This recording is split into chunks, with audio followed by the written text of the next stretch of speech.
Hello everyone, आरंभ पाठशाला YouTube channel में आप सभी का स्वागत है। आज है 25 अगस्त और 25 अगस्त से करंट अफेयर्स के जितने भी प्रश्न होंगे उन सभी को हम इस वीडियो में देखेंगे और उन प्रश्नों से रिलेटेड जितने भी इंपॉर्टेंट फैक्ट्स होगा उन सभी को हम डिस्कस करेंगे। तो वीडियो को लास्ट तक देखें और अगर आप हमारे इस चैनल पर नए हैं तो इस चैनल को सब्सक्राइब करें, साथ में बेल आइकन को भी प्रेस करें। और अगर आपको मेरा ये वीडियो अच्छा लगता है और महत्वपूर्ण लगता है तो इस वीडियो को ज़्यादा से ज़्यादा शेयर करें और लाइक करें। वीडियो के अंत में आपसे एक रिवीजन का प्रश्न पूछा जाएगा, तो उस प्रश्न का आंसर आपको कमेंट बॉक्स में देना है। तो चलिए शुरू करते हैं आज का पहला प्रश्न से। आज का पहला प्रश्न है, दास व्यापार उन्मूलन दिवस कब मनाया जाता है? तो इसका आंसर है ऑप्शन नंबर बी, 23 अगस्त। 23 अगस्त को प्रत्येक वर्ष दास व्यापार उन्मूलन दिवस के रूप में मनाया जाता है। तो चलिए हम यह जानते हैं कि इस दिवस को क्यों मनाया जाता है। तो 23 अगस्त 1971 में सेंटो कोमिंगो में जो है दास व्यापार के अगेंस्ट एक विद्रोह की शुरुआत की गई थी, जिसमें कि ट्रांसएटलांटिक जो थे वो दास व्यापार के उन्मूलन में काफ़ी महत्वपूर्ण भूमिका निभाई।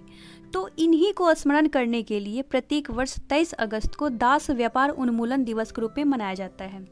और पहली बार जो दास व्यापार उन्मूलन दिवस मनाया गया था वो 23 अगस्त 1998 में यह दिवस मनाया गया था। और अगर हम अन्य सभी ऑप्शंस की बात करें तो 20 अगस्त को मनाया जाता है सद्भावना दिवस। और सद्भावना दिवस जो है वो हमारे देश के पूर्व प्रधानमंत्री राजीव गांधी के जयंती के अवसर पर सद्भावना दिवस के रूप में मनाया जाता है। और 13 अगस्त को मनाया जाता है वर्ल्ड ऑर्गन डोनेशन डे, विश्व अंगदान दिवस के रूप में 13 अगस्त को मनाया जाता है।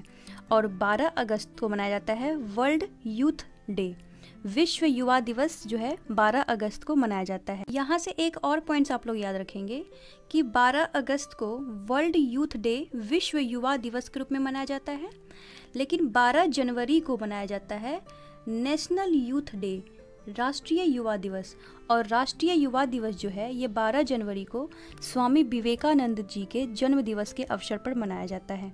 तो इतने सारे पॉइंट्स आप लोग याद रखेंगे। चलिए नेक्स्ट प्रश्न की ओर चलते हैं। हाल ही में अंतर्राष्ट्रीय क्रिकेट परिषद ने किस सेवानिवृत्त खिलाड़ियों को ICC cricket hall of fame में शामिल किया है? तो इसका आंसर है ऑप्शन नंबर डी, उपयुक्त सभी।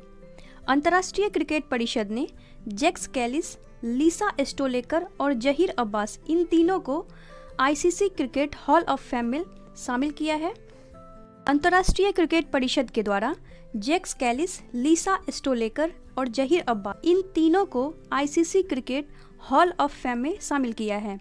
और अगर हम बात करें जैक्स कैलिस की, तो इनका संबंध साउथ अफ्रीका से है और ये साउथ अफ्रीका के 4th प्लेयर हैं जिनको कि ICC cricket hall of fame में शामिल किया गया है।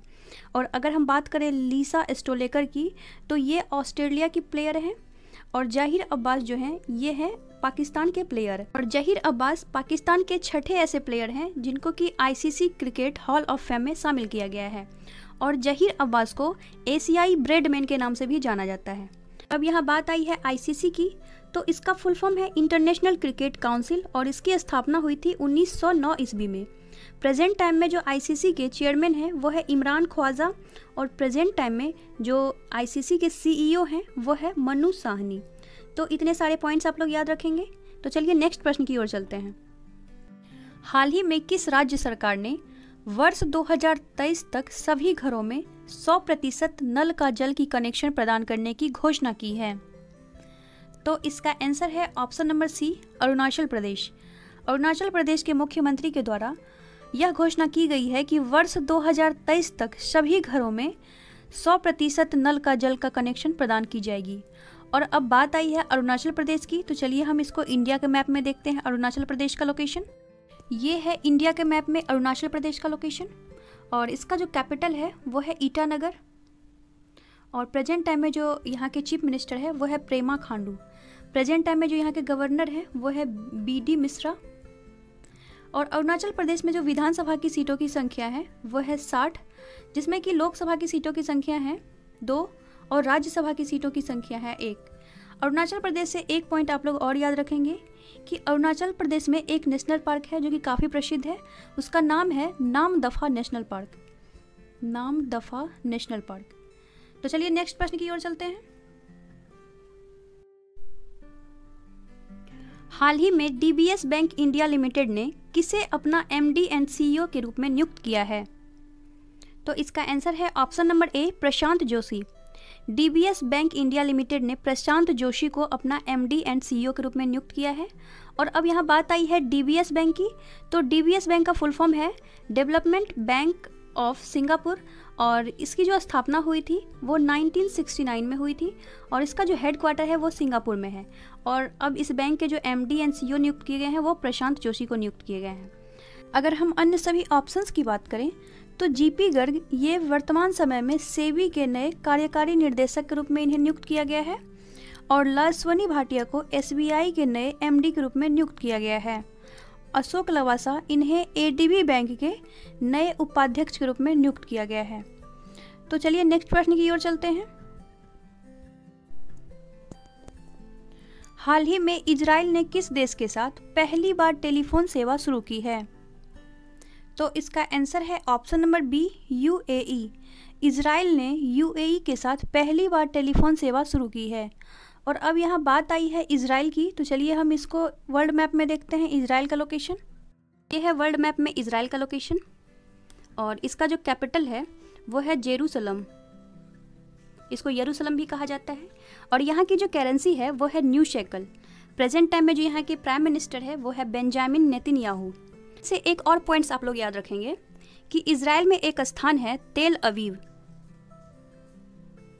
और इस तेल अवीव स्ट्रीट का नाम बदल के जो है रविंद्रनाथ टैगोर के नाम पे रखा गया है।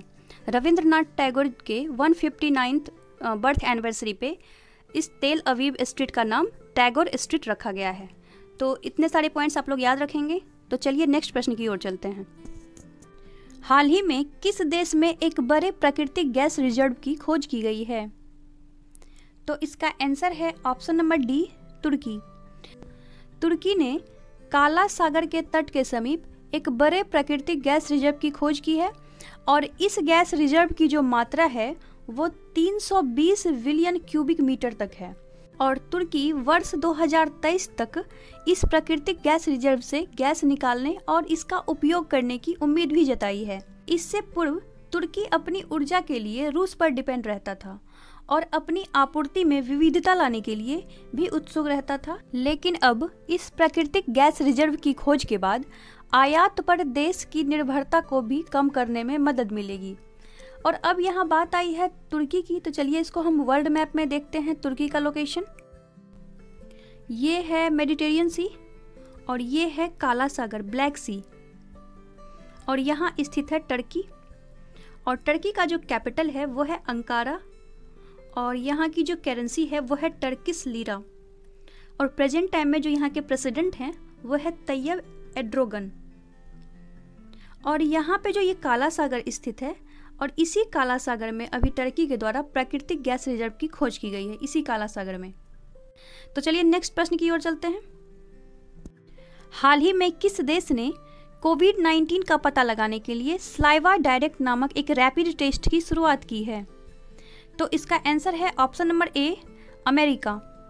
अमेरिका ने कोविड-19 का पता लगाने के लिए एक सलाइवा डायरेक्ट नामक रैपिड टेस्ट की शुरुआत की है।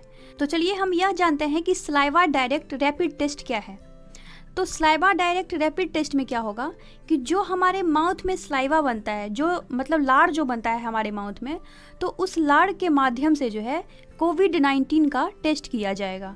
तो अब इस टेस्ट की जो शुरुआत की गई है वो अमेरिका के द्वारा की गई है। हाल ही में किस देश ने एक नया ऑप्टिकल रिमोट सेंसिंग उपग्रह का सफलतापूर्वक परीक्षण किया है? तो इसका आंसर है ऑप्शन नंबर डी, चीन। चीन ने 23 अगस्त को जियोकांग सैटेलाइट लॉन्च सेंटर से इस ऑप्टिकल रिमोट सेंसिंग उपग्रह को लॉन्च किया है, और इस ऑप्टिकल रिमोट सेंसिंग उपग्रह को लॉन्ग मार्च 2D नामक रॉकेट के माध्यम से भेजा गया है। और इस रॉकेट में एक अन्य सैटेलाइट को भी भेजा गया है जिसका नाम है टियांग 205। तो टियांग 205 को भी इस रॉकेट के माध्यम से प्रक्षेपित किया गया है। और अब यहाँ बात आई है चीन की, तो चलिए इसको हम वर्ल्ड मैप में देखते हैं। चीन का लोकेशन ये है वर्ल्ड मैप में चाइना का लोकेशन, और इसका जो कैपिटल है वो है बीजिंग, और यहाँ की जो करेंसी है वो है रेन मिनबी। और प्रेजेंट टाइम में जो चाइना के प्रेसिडेंट हैं वो है शी जिनपिंग। तो चलिए नेक्स्ट प्रश्न की ओर चलते हैं। हाल ही में किस राज्य में नुआखाई उत्सव मनाया गया है? तो इसका आंसर है ऑप्शन नंबर ए, ओडिशा। ओडिशा में 23 अगस्त को नुआखाई महोत्सव के रूप में मनाया गया है और यह एक फसल महोत्सव है। और नुआखाई का जो शाब्दिक अर्थ होता है वो होता है नए फसल, और ओडिशा के द्वारा नए मौसमी फसल के स्वागत के लिए इस नुआखाई उत्सव को मनाया जाता है। और अब यहाँ बात आई है ओडिशा की। तो ओडिशा का जो कैपिटल है वो है भुवनेश्वर, और प्रेजेंट टाइम में जो यहाँ के चीफ मिनिस्टर हैं वो है नवीन पटनायक, और प्रेजेंट टाइम में जो ओडिशा के गवर्नर हैं वो है गणेशी लाल। ओडिशा से आप लोग एक पॉइंट्स और याद रखेंगे कि ओडिशा में स्थित है व्हीलर द्वीप, और व्हीलर द्वीप का नाम बदल के अब रख दिया गया है APJ अब्दुल कलाम द्वीप। तो चलिए नेक्स्ट प्रश्न की ओर चलते हैं। हाल ही में डोमिनिक गणराज्य के नए राष्ट्रपति किसे नियुक्त किया गया है? तो इसका आंसर है option number A, Luis Rudolfo. Luis Rudolfo को डोमिनिक रिपब्लिक के एक नए राष्ट्रपति के रूप में नियुक्त किया गया है। तो चलिए नेक्स्ट प्रश्न की ओर चलते हैं। तो फ्रेंड्स, ये है आज का अंतिम प्रश्न। हाल ही में आयोजित विश्व सौर प्रौद्योगिकी शिखर सम्मेलन का उद्घाटन किसके द्वारा किया गया है? तो इसका आंसर है ऑप्शन नंबर ए, नरेंद्र मोदी। प्रधानमंत्री नरेंद्र मोदी के द्वारा विश्व सौर प्रौद्योगिकी शिखर सम्मेलन का उद्घाटन किया गया है। तो फ्रेंड्स, चलिए हम कल के रिवीजन के प्रश्न की ओर चलते हैं। कल के रिवीजन के प्रश्न का आंसर है option number B, Uttar Pradesh. और जिन लोगों का answer option number B Uttar Pradesh था उन सभी का आंसर सही है। तो चलिए हम आज के रिवीजन के प्रश्न की ओर चलते हैं। आज का रिवीजन का प्रश्न है, हाल ही में किस राज्य सरकार के द्वारा एक संकल्प बुजुर्गों के नाम नामक अभियान चलाया गया है? तो फ्रेंड्स, इस प्रश्न का आंसर आप लोग कमेंट बॉक्स में दें। तो फ्रेंड्स, ये था आज का 10 महत्वपूर्ण प्रश्न। आई होप आपको मेरा ये वीडियो अच्छा लगा होगा और बहुत कुछ सीखने को मिला होगा। और अगर आपको मेरा ये वीडियो अच्छा लगा है तो इस वीडियो को लाइक करें और ज़्यादा से ज़्यादा शेयर करें, और एटलीस्ट 1 स्टडी ग्रुप में इस वीडियो को अवश्य शेयर करें। और अभी तक आप हमारे इस चैनल को सब्सक्राइब नहीं किए हैं तो इस चैनल को सब्सक्राइब करें और साथ में बेल आइकन को ज़रूर प्रेस करें, क्योंकि जब तक आप बेल आइकन को प्रेस नहीं करते हैं तब तक आपको मेरे किसी भी वीडियो की नोटिफिकेशन प्राप्त नहीं हो पाएगी। तो फ्रेंड्स, चलिए मिलते हैं कल एक नई वीडियो के साथ।